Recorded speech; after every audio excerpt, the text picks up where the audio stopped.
شکنجے میں۔ وہ جو اس کی خمار آلود قربت، اس کے دل فریب لمس سے سرور امیز سکون اور نشہ سا اپنی رگوں میں اترتا محسوس کر رہا تھا۔ اپنے چہرے پر نمی محسوس کر کے ایحان نے اس کی سانسوں کو آزادی بخشی، مگر اس کے وجود سے اپنی آہنی گرفت اب بھی نہیں ہٹائی تھی۔ وہ اس کے سینے پر خود کو آزاد کروانے کی تگ و دو میں جی جان لگاتی تڑپ تڑپ کر رو رہی تھی۔ تمہاری اس آدھے فٹ کی کمر نے بارہا راتوں کو میری نیندوں میں خلل ڈالا ہے جانم، تو کیا کہتی ہو آج کی رات کے تقاضے پورے کرتی اسے سزا نہ دی جائے؟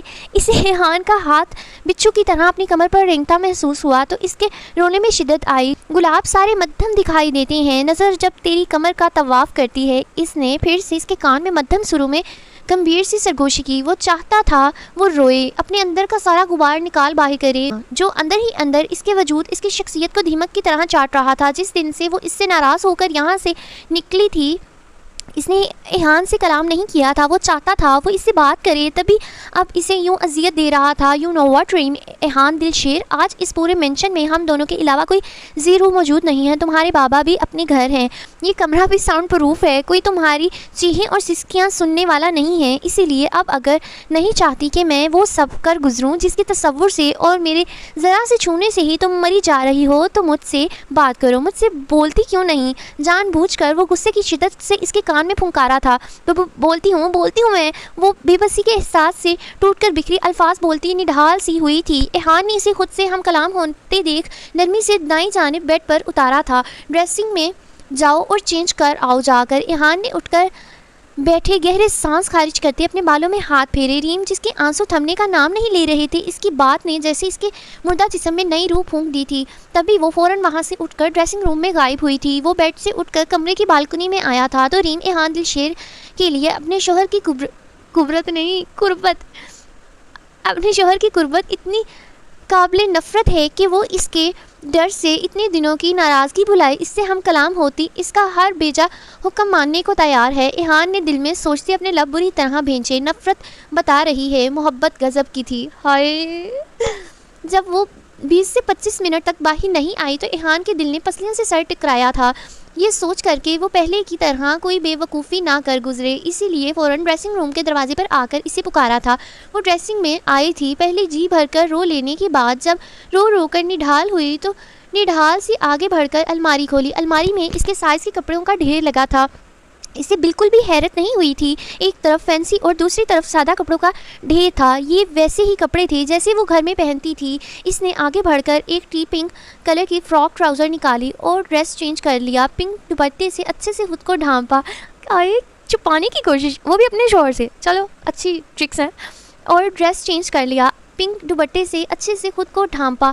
اسے ایک مرتبہ پھر اپنے بابا بہت بری طرح یاد آئے تھے۔ وہ کافی دیر سے ڈریسنگ میں ہی تھی، دل کیا باقی کی ساری زندگی یہاں اسی قیدی تنہائی میں گزار دے، مگر اس شخص کی شکل تک نہ دیکھے جس نے اس کے نازک وجود پر ہر ستم ڈھانے کی ہر حد پار کر دی تھی۔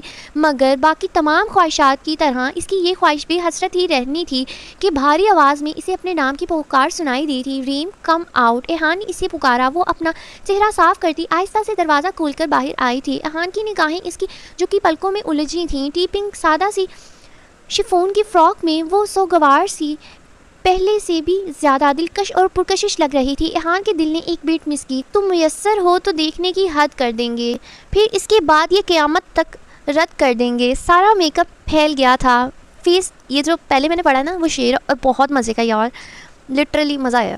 سارا میک اپ پھیل گیا ہے، فیس واش کر لو، میں تب تک کھانا لگواتا ہوں، کیا کھاؤ گی؟ ایحان نے ایک مرتبہ پھر سے اسے بہت سنجیدگی سے نارملی مخاطب کیا تھا کہ وہ اپنے طوفان سی سورش مچاتے شور۔ ایحان نے ایک مرتبہ پھر اسے بہت سنجیدگی سے نارمل مخاطب کیا تھا کہ وہ اپنے طوفان سی شور مچاتے جذبات پر قابو پا کر خود کو کمپوز کر چکا تھا۔ وہ اتنا ڈر گئی تھی کہ جانتی تھی اب چپ نہیں رہ سکتی، اس سے بات نہ کر کے اسے پہلے کی طرح دھتکار نہیں سکتی کہ اب جانے وہ بے مہر شخص اس کے ساتھ کیا کر گزرے۔ مجھے بھوک نہیں ہے، آرام کرنا چاہتی ہوں، اپنی انگلیاں مروڑتے بمشکل کہا تھا۔ حالت دیکھی ہے اپنی، ابھی کچھ دیر پہلے بھی ہوش ہو گئی تھی۔ میں کھانا روم میں منگوا لیتا ہوں، بس تھوڑا سا کھا کر آرام کر لینا۔ اب اسی بے تاثر سنجیدہ لہجے میں کہتا وہ اپنا فون کان سے لگائے پھر سے بالکنی میں چلا گیا۔ ریم